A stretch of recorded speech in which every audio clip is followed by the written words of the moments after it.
So you guys wanted a video on astral projection, right? Necronomicon is coming.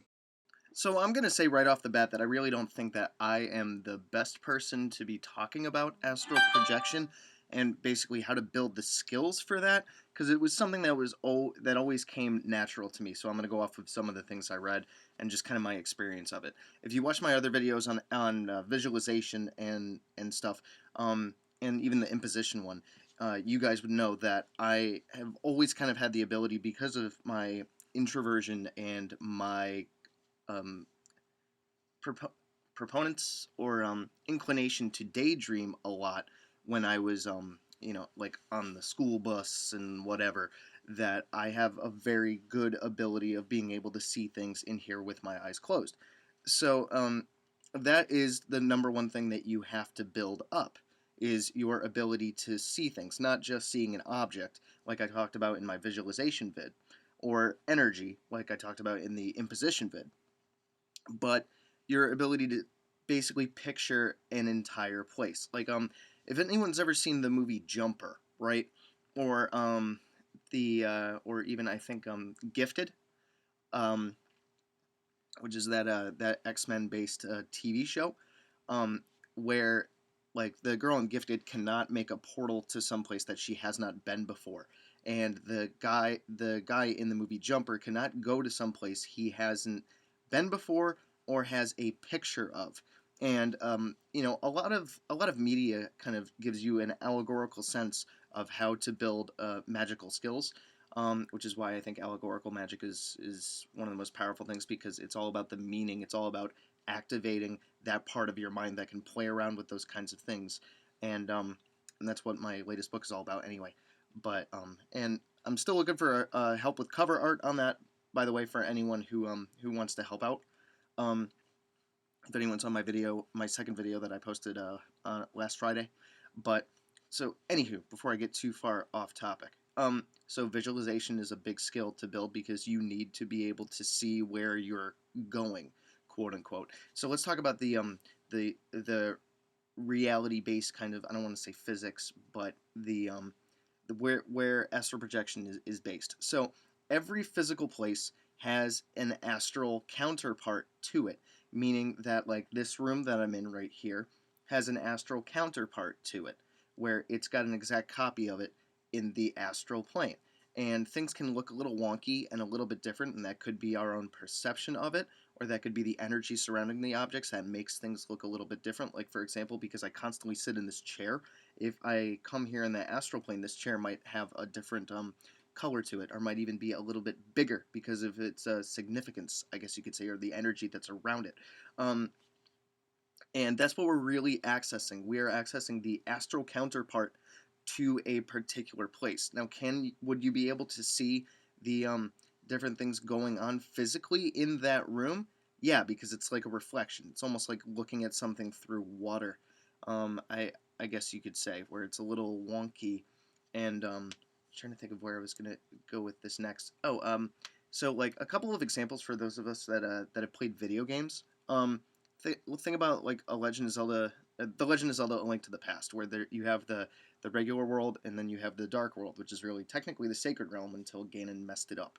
But um, where they're absolute reflections of each other with a couple of differences. Like in the regular world, it's the Tower of Hera, and then in the Dark World, it's Ganon's Tower. Or you have Hyrule Castle in the regular world, and then you have the Ganon's like pyramid thing in the Dark World. Or even one of the best games of all time, in my opinion, um, Metroid Prime 2 Echoes, which is one of my favorites. But in that one, there's a planet that is constantly shifting between one reality and the other, which is Aether and Dark Aether. And Dark Aether is home to these shadow beings, these shadow alien-esque beings called the Ing. And when you switch between the light world and the dark world, when you manipulate things or like activate switches or something, in one realm, it can actually change things in the other realm. And when you're moving around in one place, you might find more of a door to go through. Whereas, like in Light Aether, there's there might be a wall there, or a dark eye theory there might be a door in that same place, or vice versa, because the ink kind of block off a lot of doors. But just trying to give you guys some ideas behind that. I'm not entirely sure about any movies that might reflect the same thing, but like, think of like one of the movies that I only watched the first one because it's got way too many jump scares for me. Insidious, right? When you go into the astral realm, that guy was basically in his house, but he could still see things that weren't exactly there. And the astral plane is a really good place to be able to see if there's any like negative entities, negative spirits around your house due to your ability to you're tuned into a different plane. It's like switching to a different channel on your TV. Um, so you can see if there's any dark energies around things, or spirits and whatever, because you're tuning into to that um to that frequency, I guess you could say. So in terms of being able to perform astral projection, I know that some people say that or let me just start with what I know. So you got to be able to relax. You got to be able to meditate. You have to be able to switch your brain waves into that lower state, like the lucid dreaming state, while you're awake. And this can take a lot of training, because a lot of times when you try to do this, you end up falling asleep. And if I fall out of practice with it, I do the same thing. So you got to train yourself to be able to enter that receptive visual state and relax your body. Like if I meditate long enough and I'm completely still, I always meditate laying down because I can't do it sitting up. And I think that, especially for astral projection, this helps because you're trying to lose all of your bodily sensation, all of it. So you don't want to have the sensation of, your back, like keeping your posture or whatever. You just lay flat. For some people, you might want to do it just laying there. Other people might need like a sensory switch, which would be like a heavy blanket or something, because it's kind of it overwhelms your senses and eventually you become numb to it. I personally find like I like to wear my compression gloves when I'm meditating, along with every other time of every other thing that I do. But if I haven't made a video on this, but disability stuff like that with this hand in particular. But I don't want to look like Michael Jackson, so I wear two. For those of you that are always like, "What's with the gloves, man?"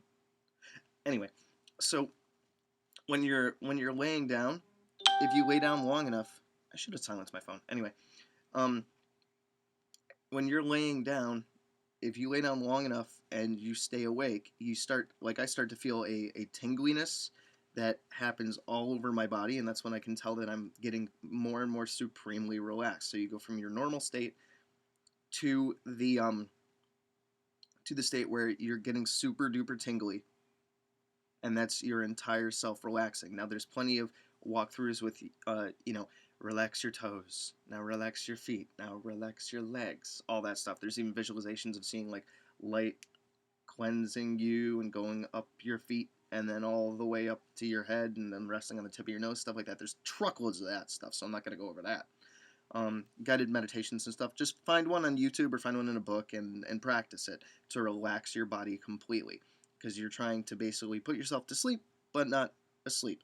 You have to have a place that you are going to go, whether you have a picture of it clearly in your mind if you're going to go somewhere in the astral plane, or a picture of it clearly in your mind from an actual place.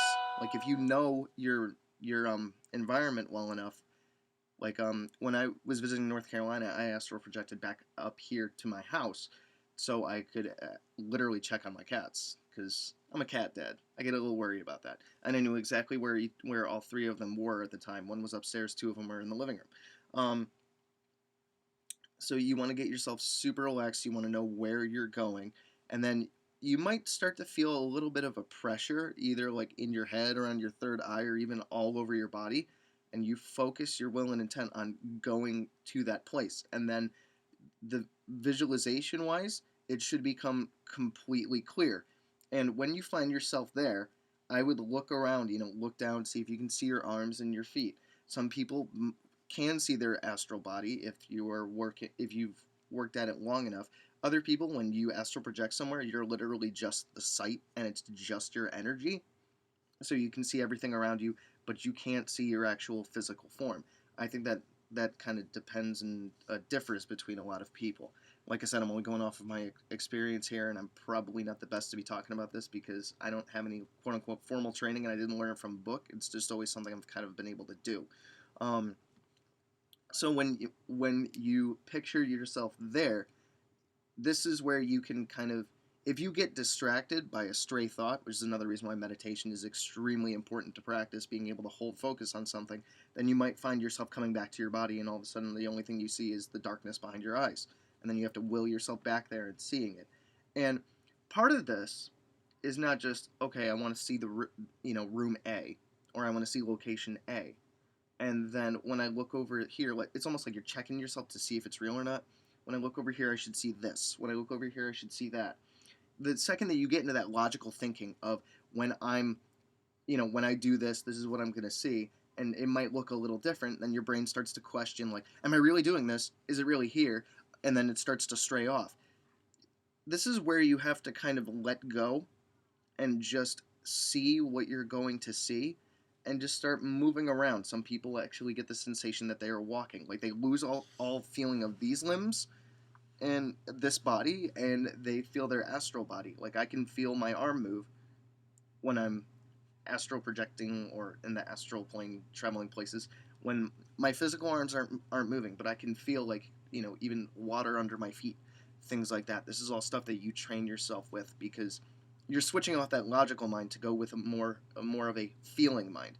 You're not like, there's not really water beneath my feet, so I'm not going to feel anything.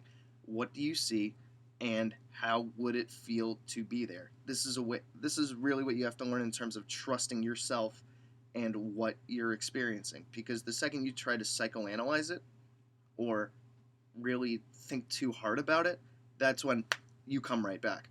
Um, so I think I fleshed this out. Let's talk about a couple more things. There's something known as astral whiplash, where it can give you one hell of a killer headache.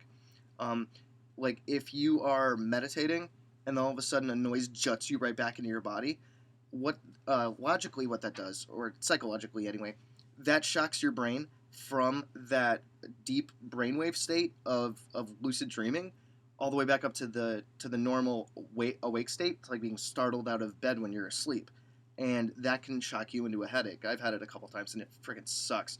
Um, so, and you also got to think about it, like, in terms of sensory deprivation wise.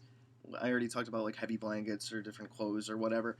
Like, I can't have socks on when I'm meditating for some reason. Um, but gloves, yes. Socks, no. Um, Also, what's in the room around you? Try to have as dark of a room as possible. Some people might be able to do the night mask thing, but I find that to be too much sensory around my head, which keeps me in my body.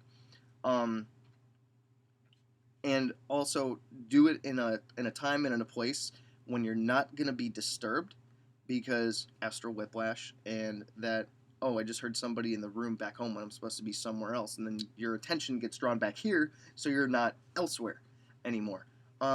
Also, pick a time of day where you're not going to be able to fall asleep. Like, if I do it too late at night, I'm gonna zonk out. If I do it too early in the morning, depending on how tired I am, I'm gonna zonk out. So my prime time for meditating, even in astral projection and stuff, is between like 1 p.m. and 5 p.m. for me. And you really kind of got to psych yourself up with, when I lay down, it is not my intention to nap. I am not going to fall asleep. This is what I'm going to do. And you hold that intention in the back of your mind. It's not repeating it or whatever, like I said, with other intentions, but just holding that intent of, this is what I'm going to do, because then you're willing yourself to do the thing, get the thing done.